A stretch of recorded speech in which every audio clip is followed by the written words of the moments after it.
The wind hit like a blast wave.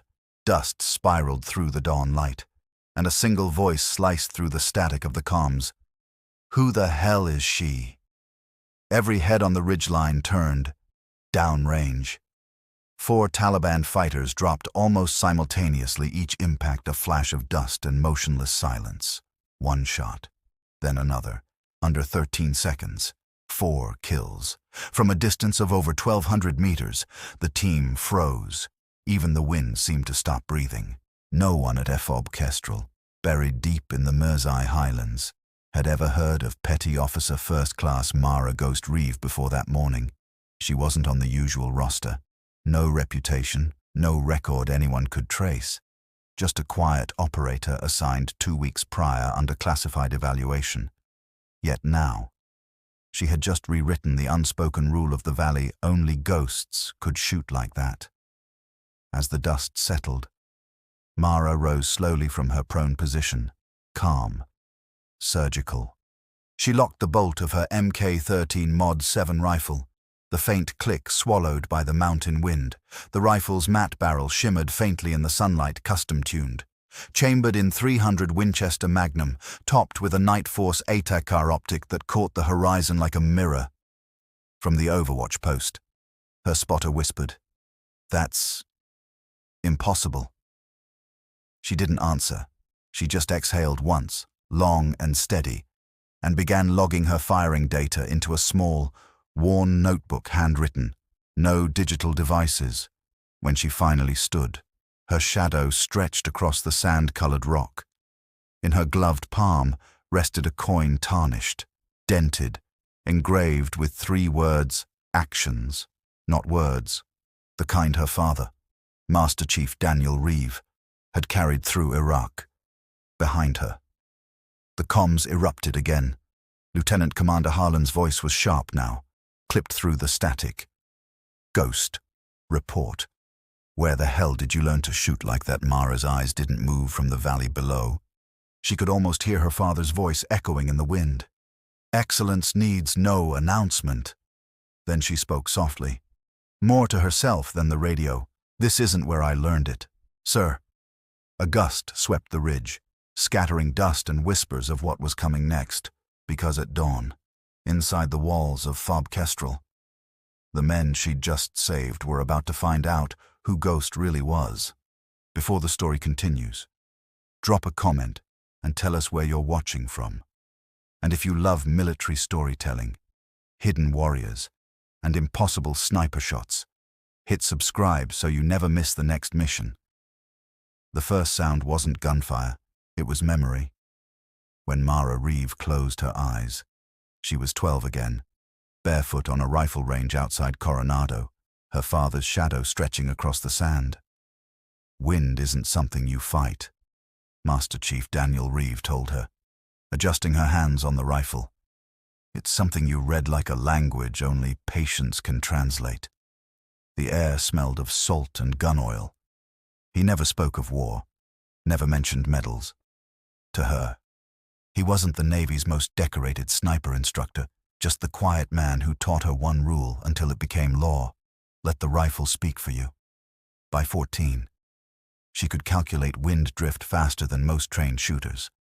Her notebooks were filled with rough wind charts, the kind her father said could outlast memory.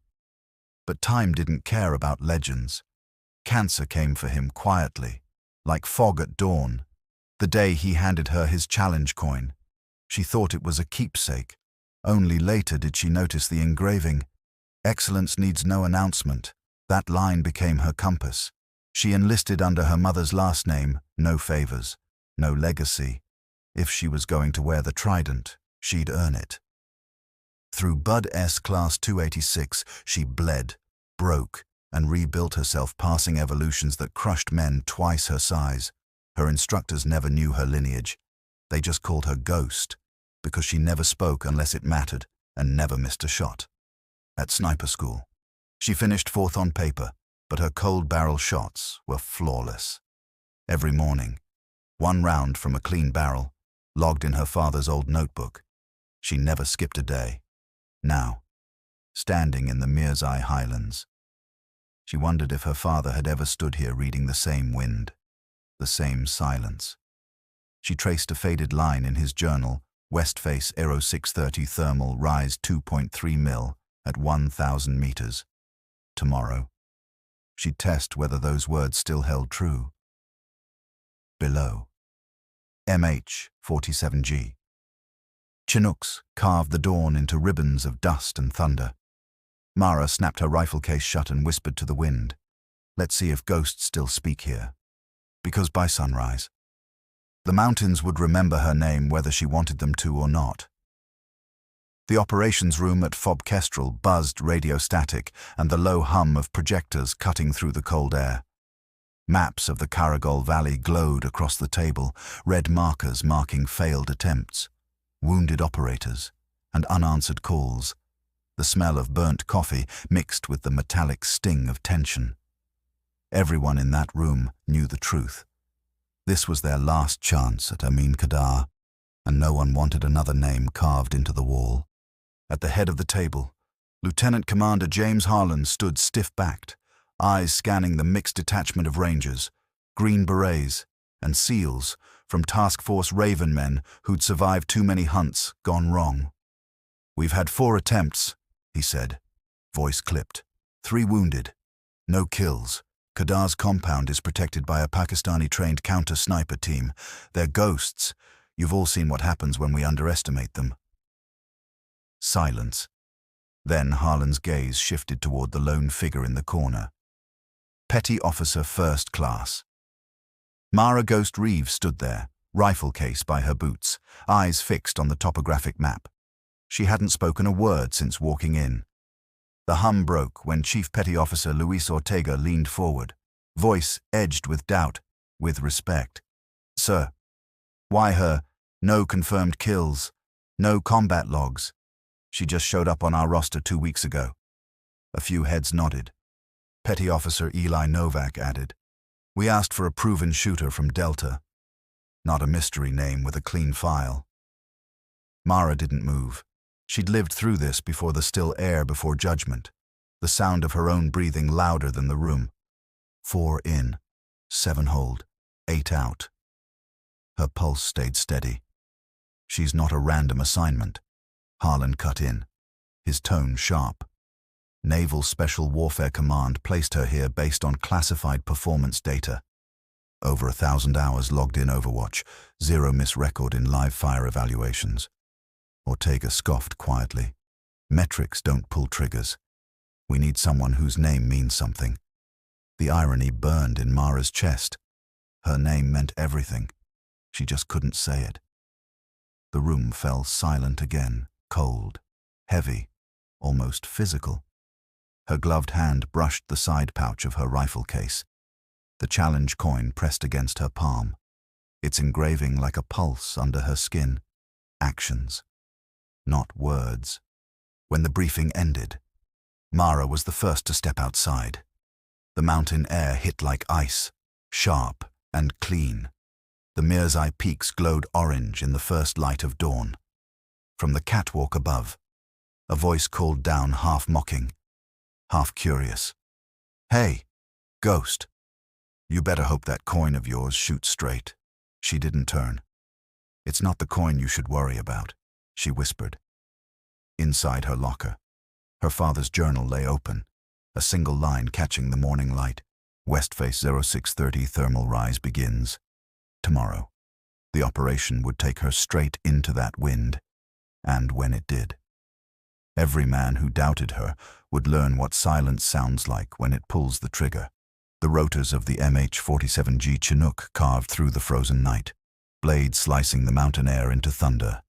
Inside, the assault team sat, silent faces painted, eyes down. Petty Officer Mara Ghost Reeve checked her rifle one last time, every motion precise. Ritualistic, the MK-13 Mod 7 chambered in, Mod 7. 300 Win Mag gleamed faintly under red cabin light. She whispered to it like an old friend. "You speak, I'll listen." The pilot's voice crackled over comms. 2 minutes out, ground effect only, 8 kilometers north of Amin Kadar's compound. The Chinook hovered just above the valley floor. Ropes dropped, boots hit dirt, and the mountains swallowed them whole. Mara and her spotter, Petty Officer Sam Wills Carter, broke off from the main column, climbing toward the Overwatch Ridge. The wind howled through the Caragol Valley, slicing through their gear like knives. At 250 meters from target, they settled behind a rocky outcrop barely wide enough for both of them. Through her Night Force attacker, Mara scanned the compound adobe walls, guard towers, 6 sentries pacing in predictable patterns. Her breath fogged the lens for a moment before she adjusted her scope and whispered. 6 visible. Patterns overlap every 40 seconds. Then Wills caught something she didn't. A 7th silhouette low, still, perfectly placed in the shadow of a collapsed wall. He murmured. That's no sentry. That's your counter-sniper. 1,130 meters. Lieutenant Commander Harlan's voice came through the radio. Tense. Ghost 4. We move in 3 minutes. Neutralize that sniper before then. The shot was long. Too long for the wind she was reading. The thermals were unstable mountain air rising, colliding with cold valley flow. Hitting that target now would be gambling lives on guesswork. She remembered her father's journal, West Face Aero 630 thermal rise 2.3 mil correction at 1,000 manas. Her eyes flicked to the horizon. The first hint of dawn glowed behind the eastern ridge. The thermals were about to stabilize, but not yet. Hold position, Wills whispered. The wind's not ready. She shook her head. We don't have 7 minutes. Still, she couldn't risk it.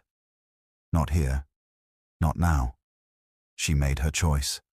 Cover me. Before Wills could argue, she slung her rifle and crawled forward across 40 meters of jagged stone, each movement deliberate, silent. Rounds of gravel slid beneath her elbows. The ridge dropped steeply beside her, 1,000-foot fall waiting for one wrong shift. When she reached a shallow depression marked in her father's notes, she set the bipod down and exhaled. Distance now 180 meters, better angle, better wind. Through the scope, she saw the counter-sniper adjusting his rifle, waiting for the assault team to move into kill range. 3 more fighters emerged from cover, weapons trained toward the valley. Her pulse slowed. 4 targets, 5 rounds, 15 seconds. Target 1 center mass, hold 2.3 mils left. Wills whispered through comms. She fired. 1.6 seconds later, the first target dropped. Bolt back. Next round chambered. Second shot. Adjusted half mil, right impact. Third target, moving. Lead half mil. Another shot. Another impact. Fourth man turned toward the falling bodies. Her last round caught him mid-turn, a red mist against the pale ridge. 4 kills, 12 seconds. Targets neutralized, Wills said, disbelief in his tone. Then Harlan's voice hit her headset again. Ghost. Movement window, 2nd floor. Through her scope, Amin Kadar appeared. RPG-7 shouldered, aimed directly at the breach team. Distance, 1-290 meters. Margins, razor thin. She adjusted instinctively 3 mils high, 2 right accounting for spin drift and temperature inversion. The trigger broke clean.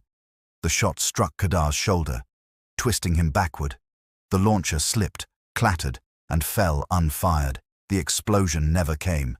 The team stormed the compound, clean and alive. Mara exhaled, lowering her rifle. The wind carried her breath away. The same wind her father once read from these mountains. But before she could breathe relief, her comm crackled again, Harlan's voice sharp, demanding. Ghost, where the hell did you learn to read wind like that? She didn't answer. Because the truth, the name behind that precision, was about to break the silence in FOB Kestrel once and for all. The compound fell silent within minutes. No shouts, no more gunfire, only the crackle of radios and the dull thud of boots moving through the wreckage. The Mirzai Highlands had gone still again, as if the mountains themselves were holding their breath from her ridge. Petty Officer Mara Ghost Reeve stayed behind the scope until the last possible second. Old habit trust, but verify. When the all-clear came, she stood, joints stiff from the cold. Dawn spilled gold over the stone, and the valley exhaled. Ghost 4, outstanding work, Lieutenant Commander Highlands said through the static. Send me your firing data. Mara opened her weathered notebook, the same one she'd carried since sniper school. 5 rounds fired, 5 impacts, distances 1180 to 1290 meters. No misses. A pause. Then the question everyone wanted answered. Where did you learn to read wind like that? She looked out over the valley, dust still hanging where the fight had been. Her thumb brushed the worn challenge coin in her pocket. Actions, not words. My father taught me, she said. Silence filled the channel. Then came the whispers. Master Chief Daniel Reeve. Every SEAL sniper knew that name, the man who'd trained half of them, the one whose formulas still guided their shots. And now, his daughter had just proven the legacy herself, days later, at FOB Kestrel. Mara placed that same coin into a shadow box beneath her father's nameplate. A new inscription glinted beneath it. Excellence speaks in whispers until the moment demands a roar. She turned to her students and said, You don't earn legacy by talking louder than those before you. You earn it by shooting cleaner and walking quieter, and when the wind moved through the range again. It carried her father's words through her.